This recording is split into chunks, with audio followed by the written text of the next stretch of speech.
Друзья мои, я нахожусь в столице Южной Кореи, городе Сеул. С первых же минут пребывания город радует меня своей атмосферой. Здесь, на удивление, уютно и комфортно. Я даже поймал себя на мысли, что не прочь здесь пожить какое-то время. Говоря «пожить какое-то время», я имел в виду не мое текущее пребывание в стране в рамках кругосветки, а отдельную поездку в Корею на длительный срок, чтобы в полной мере насладиться ее колоритом. Ведь я с первого взгляда влюбился в Корею и надеюсь, что это взаимно. Ну а пока, на все про все у меня есть 3 недели, и за это время я попробую разобраться, что же это за страна такая Южная Корея и с чем ее едят. А есть Южную Корею нужно обязательно, ибо вся еда здесь потрясающе вкусная. Но это тема для отдельного разговора, и я вернусь к ней позже. А сейчас хотелось бы поговорить о девушках. Они в Корее замечательные, такие милые, забавные, застенчивые и отличаются какой-то детской непосредственностью, любят улыбаться и искренне радуются каждому пустяку. Наблюдать за ними было одно удовольствие. В общем, милота, да и только. Ну а где девушки, там и красивые машины, которых в Корее предостаточно. Причем наряду с классическими спорткарами встречается много электрокаров и развитой инфраструктуры под них, что говорит о том, что в Корее будущее уже наступило. BMW i8. Первый раз вижу ее вживую на улице города. В данном случае в Сеуле, Южная Корея. Свое знакомство с городом будущего, Сеулом, я начал с совершенно замечательного района, где царили спокойствие, чистота и умиротворение. И хотя это было весьма необычно, учитывая то, что я находился почти в самом центре огромного мегаполиса, где проживает 10 миллионов человек, я был очень рад этому обстоятельству и возможности перевести дух после Индии на островке комфорта. Мой первый хостел, как нельзя кстати, находился в тихом квартале с небольшими таунхаусами, в которых располагались жилые апартаменты, магазинчики, кафе и рестораны. Причем сам квартал утопал в зелени, а дома отличались своей неповторимой архитектурой и обилием красочной наружной рекламы и различным декором, который придавал им особенный шарм.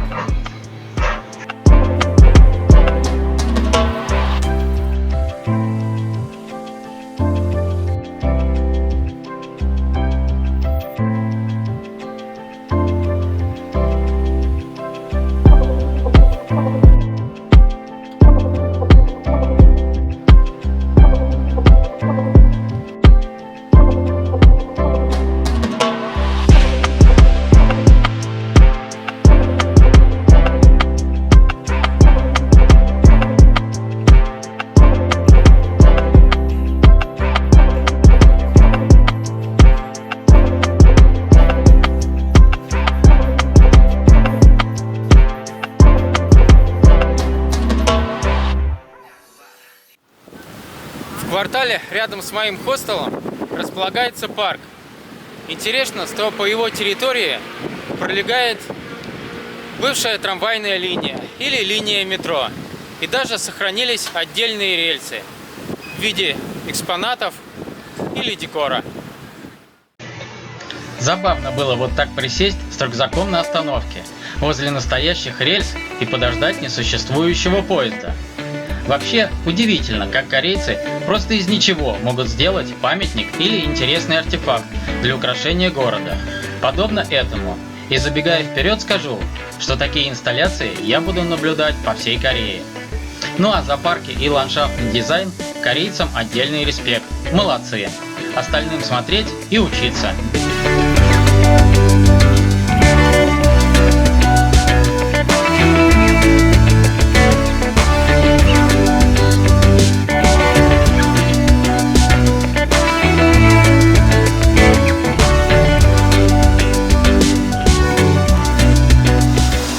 По спокойным улочкам Сеула ловлю себя на мысли, что не против здесь пожить, в каком-нибудь тихом квартале, рядом с парком и в скромных, но очень удобных апартаментах.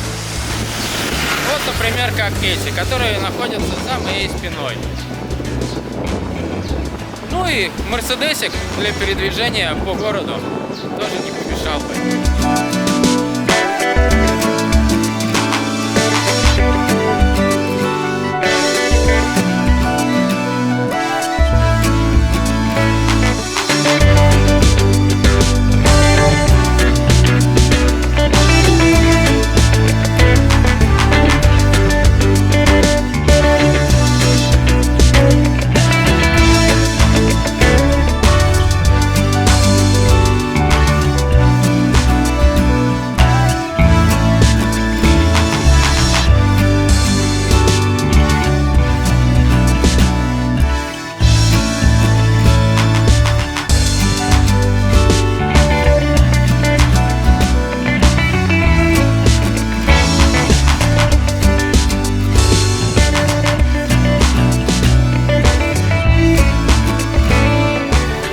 Уличная кафешка с живой рыбой, которую можно выбрать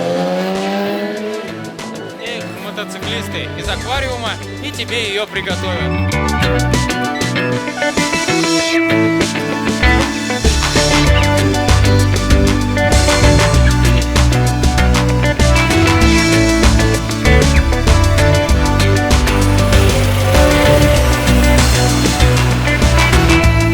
Кстати, об мотоциклах.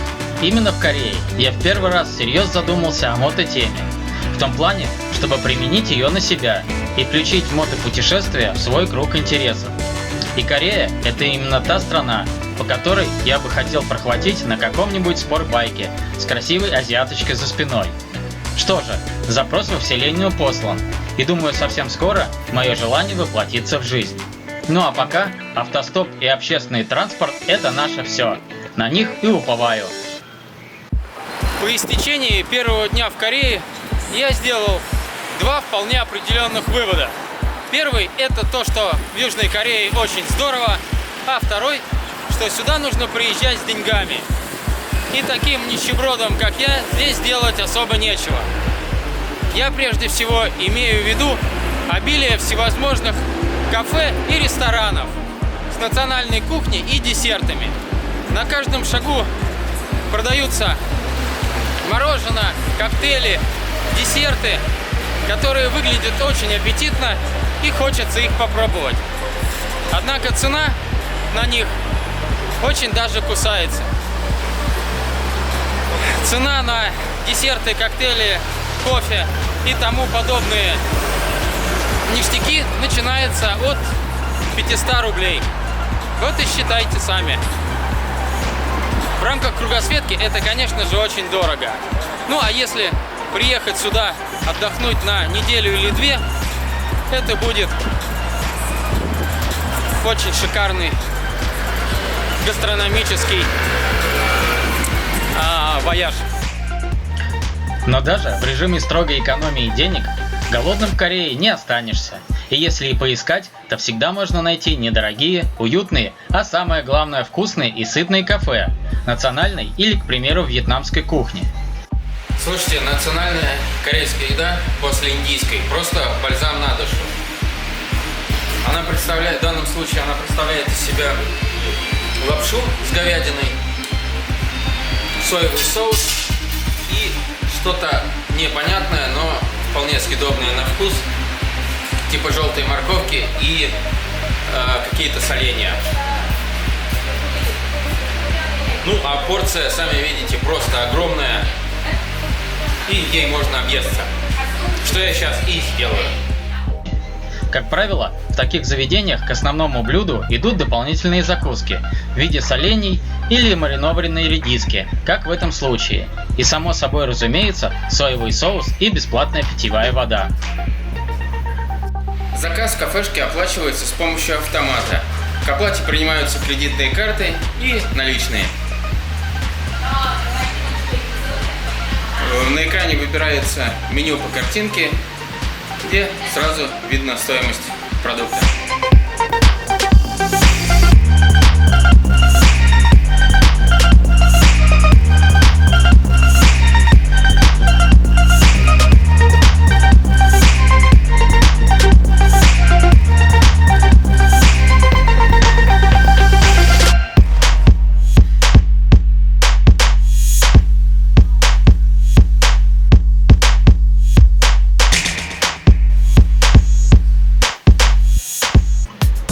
Как следует подкрепившись, я отправился дальше, на исследование города, постепенно переходя со спокойных улочек на более шумные проспекты города. В этой части Сеул преображается и предстает совсем в ином свете. Взору предстают шикарные небоскребы, уходящие своими стеклянными гранями в небо. Причем я не нашел ни одного здания, даже отдаленного напоминающее другое. Все они абсолютно аутентичны и выглядят просто великолепно. Слову сказать, в Сеуле больше небоскребов, чем в любом другом азиатском городе. Здесь можно тратить деньги почти бесконечно. К примеру, в одном из магазинов модных дизайнеров, где 17 этажей находятся над землей, а еще 7 под нею. Здесь же можно приобрести электронику в торговом центре, состоящем из 20 зданий с 5000 магазинов. Ну а про кафе, бары и рестораны, которых тут просто бесчисленное множество, и говорить не стоит. На улицах города мирно соседствуют тщательно реконструированные объекты исторического прошлого столицы и произведения актуального искусства. Сеул также является центром экскурсионного отдыха и ночных развлечений, что привлекает активную молодежь и семьи с детьми со всех уголков страны.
По кварталу, где располагается мой первый хостел, и направляюсь во второй, который находится возле реки. Если район моего первого хостела был больше ориентирован на спальные кварталы и парковые зоны, где на улицах было относительно мало народа и царили тишина и спокойствие, то в районе второго хостела по другую сторону оживленной городской артерии, напротив, кипела и бурлила жизнь. Неподалеку располагался один из крупных университетов Сеула, и как следствие на улицах было полно молодежи. А вечером, после занятий, эта самая молодежь тратила свои деньги, которые, кстати, у нее есть, в отличие от наших, в бесчисленных магазинах, кафешках, барах и ночных клубах, для которых в этом районе были отведены целые улицы.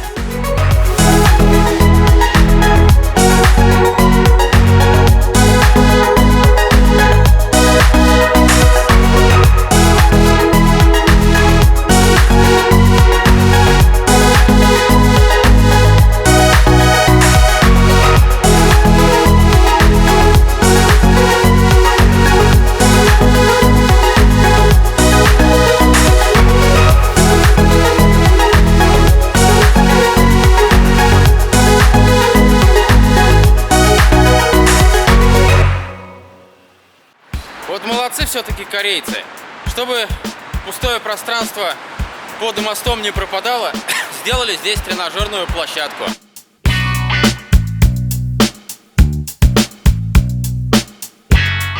Собственно, почему бы бесплатно не позаниматься в теньке от моста? Это же здорово!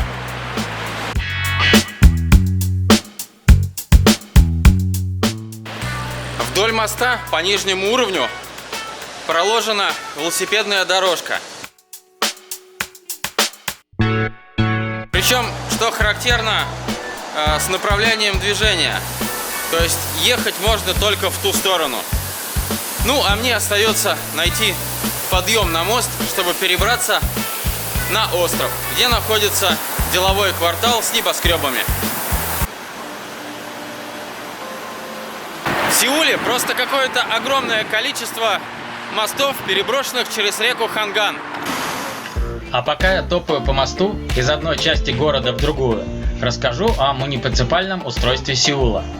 Мегаполис расположен по обе стороны реки Ханган и разделен на 25 районов, 11 из которых расположены южнее реки и представляют собой жилые, торговые и культурные районы. Из этих районов наиболее интересны для туристов являются следующие. Канамгау – знаменитый элитный район Сеула, расположенный на юго-востоке. Здесь находятся самые высокие небоскребы, самое большое количество пятизвездочных отелей, парки, аттракционы, 11 библиотек и 3 вуза. Инсандон – ремесленный район, облюбованный мастерами и художниками с данных времен. Район находится рядом с дворцом Кёнгбакун. Здесь имеется огромное количество сувенирных лавок, мастерских ремесленников, картинных галерей и магазинов антиквариата. Ханде – район Сеула, расположенный на северо-западе. Его название произошло от имени университета Хоник, известного как Университет искусств и Центра молодежи. Район наполнен художественными магазинами и галереями, лавками винтажной одежды, ночными клубами различной музыкальной направленности.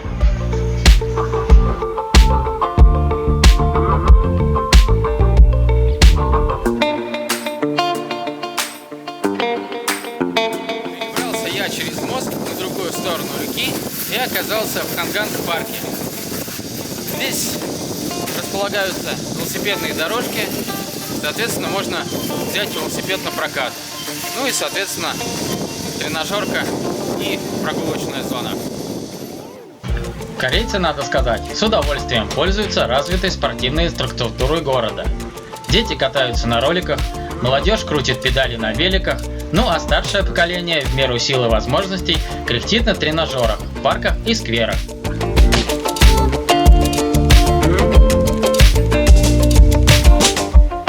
Пока гулял, уже начал задумываться о еде. Подступил голод и тут вот наткнулся на магазинчик, судя по всему, где можно купить лапшу быстрого приготовления и на специальном автомате ее себе приготовить. Да, корейцы продолжают меня удивлять.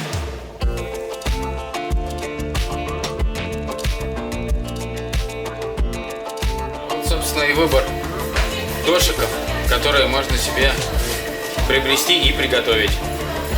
Честно говоря, очень хочется есть. Сейчас выберу, наверное, самый дешевый и все-таки подкреплюсь, потому что гулять мне еще сегодня по городу целый день. Лично для меня употребление сухпайков является вынужденной мерой, когда рядом нет провианта за адекватную цену, а есть хочется. Но что заставляет кушать подобные сухпайки корейцев при наличии вкусной и здоровой еды, а главное денег на нее, для меня остается загадкой.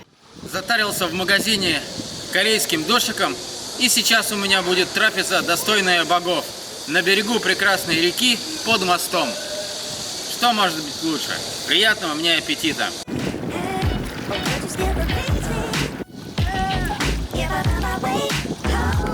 На берегу организовали какую-то сцену и планируется, видимо, какой-то движ. Может быть, даже сегодня вечером. А пока, по всей видимости, идет репетиция. No, I'm not a writer. Okay.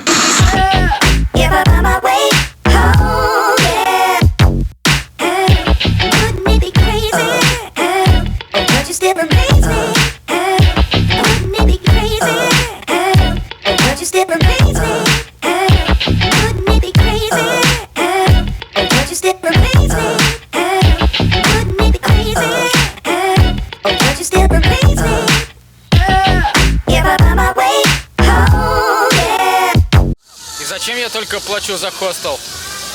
Можно было поставить палаточку прямо под небоскребами, в парке на травке и прекрасно себе проводить здесь время. Корейцы, так же как и мы, очень любят проводить время на природе с палаткой. Причем не только за городом, но и в его центре. Например, в парках, скверах и на набережных.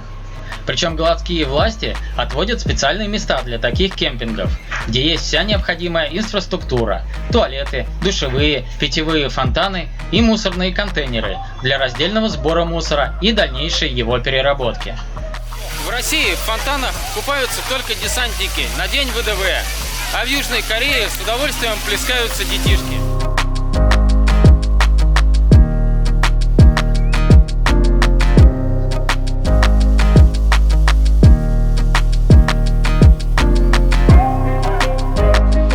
Ну как вам живется, братья мои меньшие, в Корее? Думаю, что хорошо, потому что мне здесь тоже очень нравится. Оказавшись в Ханге-парке, я с восхищением любовался его красотой и ухоженностью и сожалел о том, что в моем родном городе нет ничего подобного. И тут сердце невольно начинало требовать перемен к лучшему. Кстати, перемен на рубеже 90-х требовал также Цой в своей одноименной песне, но, к сожалению, так их и не дождался. А вспомнил я о нем совсем не случайно. Кореец по национальности Виктор Робертович Цой стал самым русским певцом и кумиром миллионов людей, на чьих песнях выросло целое поколение. И даже сейчас молодежь, которая родилась намного позже трагической гибели Виктора, слушает его песни. А группа Металлика на своем недавнем концерте в Олимпийском выбрала именно его песню «Звезда по имени Солнце», чтобы отдать дань русской музыкальной культуре и спеть ее вместе с залом. Стоит ли говорить, что это был фурор? Весь стадион в едином порыве пел «Звезду», и это было здорово. Не зря же говорят, что Цой жив, и это правда.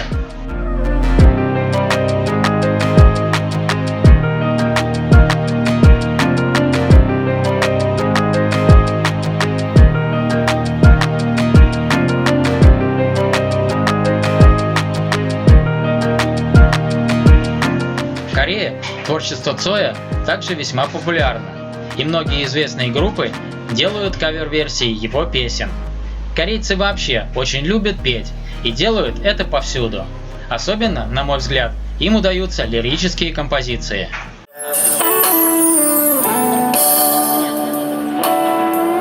죄송해요. 관점을 한번 할게요. 자체적으로.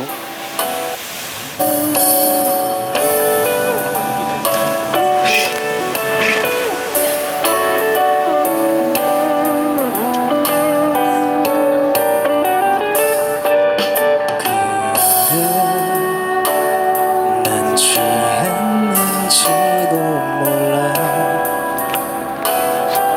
실수인지도 몰라 아침이면 까마득히 생각이 안 나 불안해할지도 몰라 하지만 꼭 오늘 밤에 해야 할 말이 있어 약한 모습 미안해도 술김에 하는 말이라 생각지는 마 언제나 네 앞에 서면 준비했었던 말도 왜 난 반대로 말해놓고 둘이서 후회하는지 이젠 고백할게 처음부터 너를 사랑해왔다고 이렇게 널 사랑해 어설픈 나의 말이 촌스럽고 못 믿어도 그냥 하는 말이 아니야 두 번 다시. К вопросу о уровне жизни в Южной Корее. Он очень высокий. Здесь очень хорошие автомобили, практически все. Старья вообще нет. Если это бренды местного производства, такие как Hyundai и Kia, то они либо очень новые, либо такие модели, которых в России даже нет. И выглядят очень здорово. Ну и широко представлен немецкий автопром из Великой Тройки, BMW, Audi и Mercedes. и попадаются эксклюзивные спорткары, такие как BMW i8 и вот, пожалуйста, Lamborghini Huracan.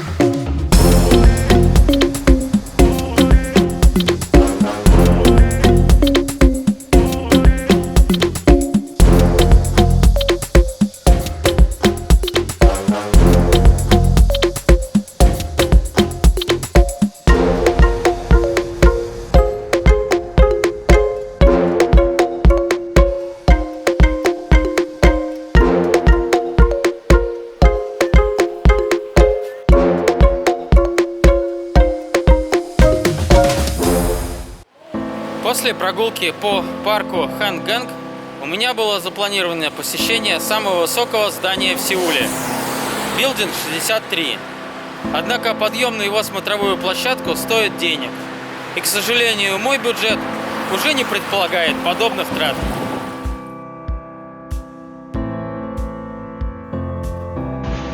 Жаль, что из-за финансовых ограничений мне так и не удалось посетить смотровую площадку. Зато я смог получить большое эстетическое удовольствие от прогулки по самому торговому центру. Качество отделки, цветовая палитра и дизайн интерьера, которого просто впечатляют.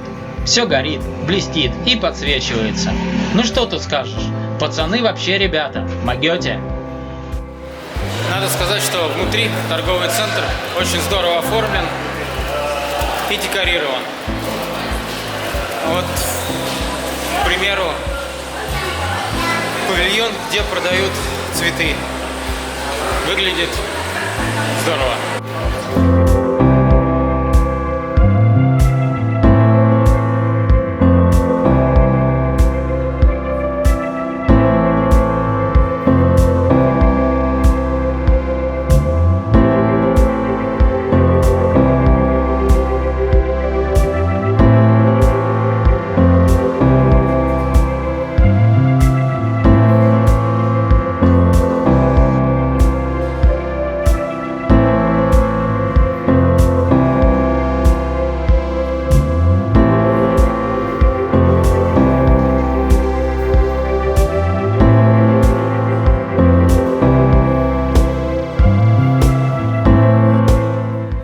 Невозможность попасть в местный аквариум я хоть как-то компенсировал просмотром рекламного ролика с кадрами из аквашоу. Зрелище вживую, нужно полагать, обворожительное. Особенно хороши русалочки. Жаль, что нельзя не присоединиться.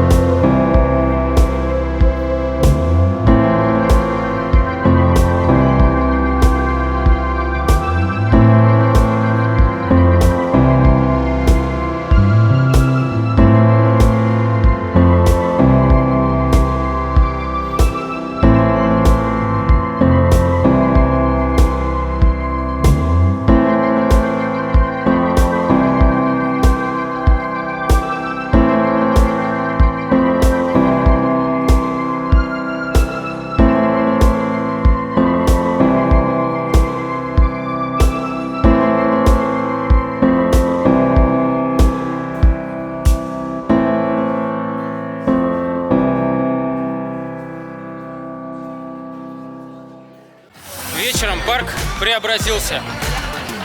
Возникли несколько сцен, играют уличные музыканты, продается миллион национальной корейской еды в уличных палатках и проходит акция «Остановите суицид».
자리 우리 둘만 아는 언어 그때 나만 아는 네 표정 우리 둘만 아는 여행 그때 너만 아는 내 우리 둘만 아는 맛집 그때 나만 아는 네 나는 네가 없는 하루를 견뎌내기 힘들어 혼자 먹는 커피는 나 이렇게 쓴 거니 너라면 1분 1초 내가 없어도 살아갈 수 있겠니 우리가 어떻게 지내왔는데 이렇게 끝나버리겠니 너 없이 단 하루도 도저히 힘들 것 같아 머물러줘 내 곁에만 내가 언제든 만질 수 있게 우리 둘만 아는 아침 그때 너만 아는 내 잠버릇 우리 둘만 아는 장난 그때 나만 아는 네 농담 우리 둘만 아는 노래 그때 너만 아는 내 목소리 우리 둘만 아는 비밀 그때 나만 아는 네 고민 네가 없는 하루를 견뎌내기 힘들어